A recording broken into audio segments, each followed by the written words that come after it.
Well, here I am again in the city of Newburgh, New York, with a stack of bikes up against a wall, which is nothing new, but this stack of bikes has reached the end of the line. These bikes are going to the scrapyard because there's just nothing I can do with them. But before we do that, let's document them for posterity. Starting with this one. The Huffy Dazzle Jazz is a little purple Huffy that I guess was designed for girls. And it's got purple pedals and a purple frame and purple graphics on the sprocket. And a torn up white seat. And out front it has this really great BMX style handlebar pad, which is on backwards. The craziest thing about this bike is it has front and back brakes. And usually that means that the bike came from the factory with a freewheel, but I can't imagine that a little tiny bike like this didn't have a coaster brake. But it has no wheels, so we'll never know. And that is the Huffy Dazzle Jazz. Next up is this nice little green Torker. And Torker is not a cheap brand. Like, this is kind of a bike shop bike. So it's definitely a shame that this thing is gonna go to the scrapyard, but it is. This Torker has wide motorcycle style handlebars and a crossbar pad that says Throttle, which makes it a little bit cooler than the Dazzle Jazz. The motorcycle theme continues to this fat plastic front fender, and the graphics on the seat are really cool. A little bit dusty though. Let's put a KISS logo there, because we like the rock group KISS. The graphic treatment continues to the fork, and the wheels are 20-inch alloy rims with steel hubs and knobby tires. Out back you see one V-brake and one coaster brake.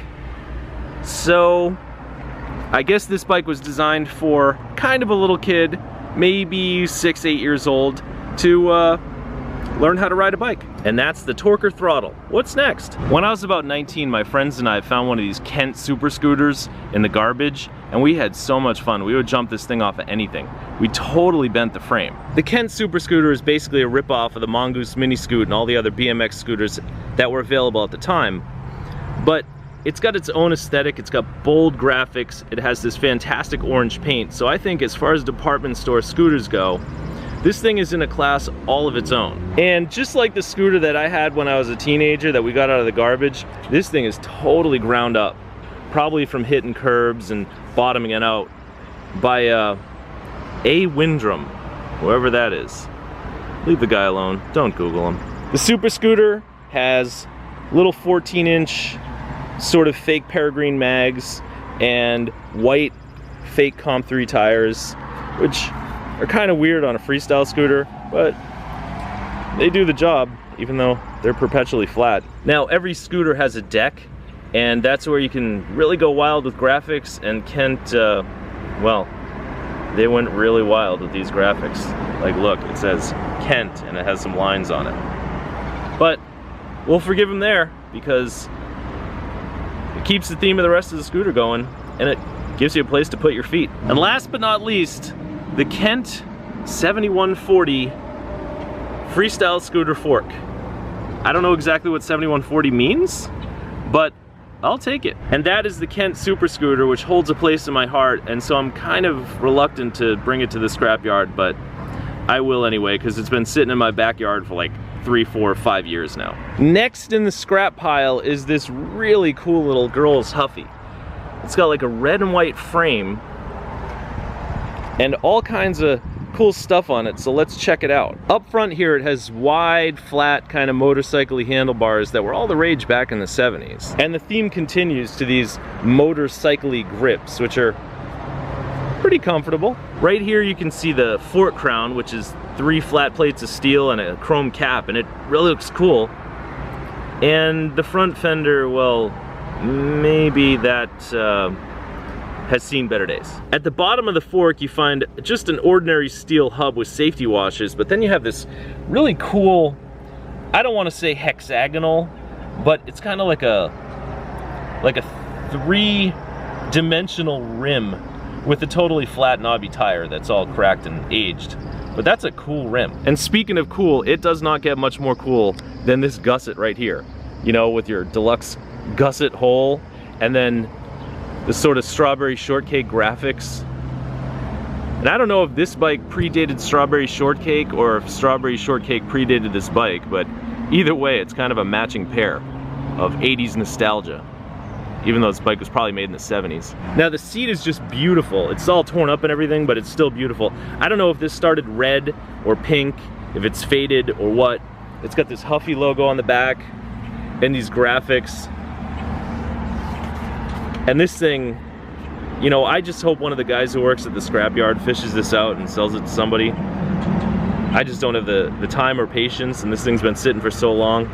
But man, I'm starting to have second thoughts about tossing this, because that is a cool seat. And of course, if you're gonna make a sort of motorcycle-esque mini quasi BMX bike for girls, you gotta put a number plate on the side, and I guess they decided on number 5. I guess that's okay, you know, not first place, not last. And then there's some flowers, which make it flowery, the big number 5, and the number plates are on both sides, you know, so no matter which way you're going, everybody will know that you're number 5 with flowers. And then finally, check out this chain guard. It's red, it's got these fantastic Huffy logos on it. It's like, I don't even know what that's supposed to look like a motorcycle shroud or a fan shroud or something. But that's just great. And I don't know the name of this bike, but let's just call it the Huffy number 5 and leave it at that. And this view shows that the rear fender didn't fare much better than the front fender, but I think we can forgive that. And that is the Huffy number 5 little girl's bike on its way reluctantly to the scrapyard. Next in the pile, we have the Ross Eurosport. And the Ross Eurosport is a legendary bike, so let's check this out. Now Ross was a pretty big deal. My first so-called real bike was a Ross. I don't know if Ross is a regional company or if they sold them all over the country, but around here in the Northeast, you hear the name Ross and you find a lot of Ross bikes, and this is a cool one. The Eurosport is a drop bar road bike, and I think it's Ross's answer to all the 10 speeds, you know, the bike boom 10 speeds that were so popular at the time. And they've got their classic Ross 10-speed handlebars that kind of kick out on the bottom. You can see that weird angle where the drop bars come out. And of course, it wouldn't be the 70s if you didn't have shifters that stuck up 2 inches over the stem. Schwinn had it and Ross did too. Now, one other claim to fame for Ross was the tempered lug frame. Now, the tempered part, I'm not sure what that means, but the lug, or these lugs right here, which are, you know, a little bit blocky, but they're lugs. Up front we have this classic Ross head badge sticker. Ross from Allentown, Pennsylvania, where Billy Joel wrote a song once. And below that, you got your Shimano Tourney front brake, which is controlled by the Shimano Tourney levers. Let's check those out. And just like every other 10-speed in the 70s, you got your drop lever and then your so-called suicide lever. Now right here you have your Thunderbird front derailleur, and below that is your crankset, which is a one-piece crank, which is a little bit weird for 10-speed bikes. You know, Ross was kind of a mix between low-end and high-end, and this is the front freewheel system, which means that the freewheel's in the front. So as I pedal this back, the sprocket does not pedal back. Ain't that weird? Now, one problem with these old Ross 10 speeds is that they have an American bottom bracket, which makes it difficult to retrofit them with better square taper cranks. But they also have these horizontal dropouts, which means that you could take like a one-piece BMX crank and BMX sprocket and make this into a single-speed bike really easily. Now out back we have another brake and a really classic reflector, and unfortunately the seat's gone on this bike. Maybe I'll take that seat post out and see if I can use it on something else. And the last little detail is the Eagle 2 rear derailleur, which is threaded through a really rusty chain. But all of that could be replaced, and you could restore this bike, except you can't because it's going to the scrapyard. Sorry. So that's the Ross Eurosport, and let's see what's next. This next bike is so incredibly cool that I'm tempted to skip the scrapyard for this one and just leave it up the street in the ghetto. And maybe in a week or two I'll see somebody riding around on it. So let's check it out. This bike is by Ito, which as far as I know is a Japanese company. I don't know if the bike was made in Japan though, or if it was made in Taiwan. Just like our little Huffy, the Ito has sort of a motorcycle theme. but it has these really tall, boxy BMX handlebars instead of motorcycle handlebars. And it has these grips that are kind of motorcycle-y grips, but it looks like the squirrels in my backyard have been chewing on them for the last 5 years. Damn squirrels. Now the stem here is really cool. It's kind of like a BMX style Ashtabula-esque solid iron stem. Probably not worth saving, so I'm not going to save it, but it's cool nevertheless. In the back we have what I call a loaf of bread seat, because it kind of resembles a loaf of bread. It's got some holes because it's old and it's made out of vinyl, and who knows what's going on in there with the foam. But that's a real righteous seat, and I bet it's incredibly comfortable to sit on there too. Now, one relatively minor drawback on this bike is that the fork is totally bent, like someone ran it into a wall at high speed. And one cool part, it's got the same sort of three-dimensional angled rims that the Huffy No. 5 bike has. The pedals are a little bit weird because they're these block pedals that would be just as comfortable on a Schwinn Breeze or a Raleigh 3-speed as they are on this little Ito motorcycle, but they do the job, and they're attached to these tiny little super rusty cotter cranks. And one thing that's really weird is that the graphic design on the Ito on the chain guard is pretty much the same as the design on the Huffy No. 5. So either one of these companies was stealing from the other, or maybe they're all just made in the same place. The front fender on the Ito is gone, and the back fender is kind of broken in half, but it looks like when it still did exist, it was a pretty cool fender, and it has these deluxe stick-on stripey graphics, like some Garanimals or fruit stripe gum. And of course, no motorcycle would be complete without a fuel tank, and this one isn't exactly functional. We can just, you know, take it right off and throw it down on the ground.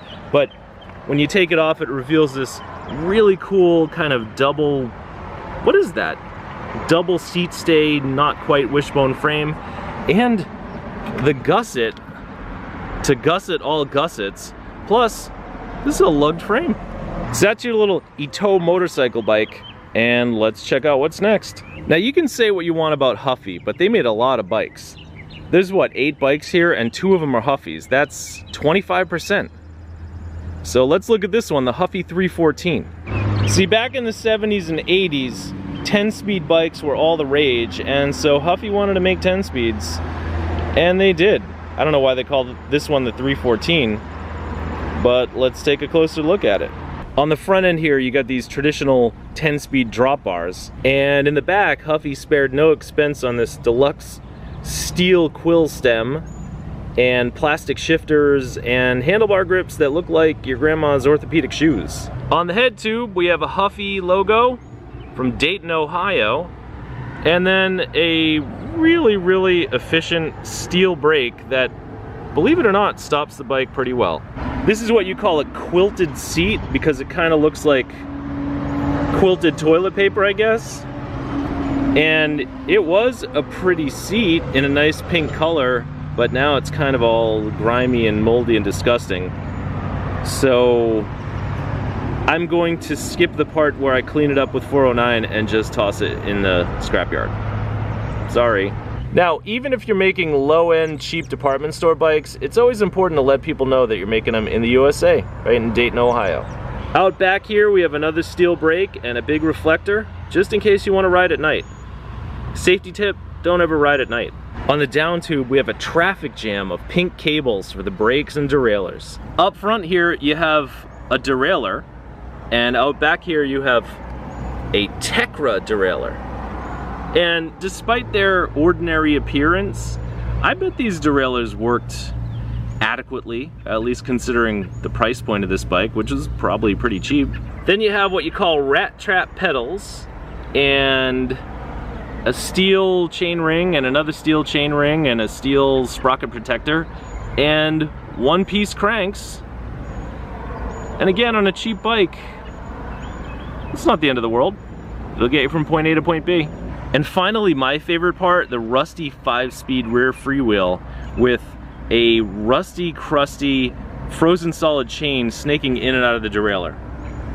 I don't know why, but I find that to be completely fascinating. So that is the Huffy 314 10-speed girls bike, and there's one more bike to go.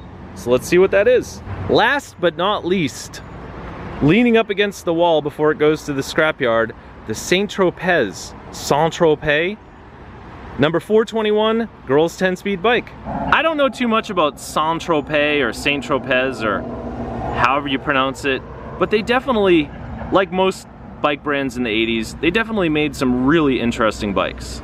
Unfortunately, this isn't one of the more interesting, but let's look at it anyway. This is the 421, which is a really basic lugged 10-speed bike. See, it's got lugs on the head tube, and if you follow down, lugs on the bottom bracket, lugs on the seat tube junction, and right there, a lug at the top of the seat tube.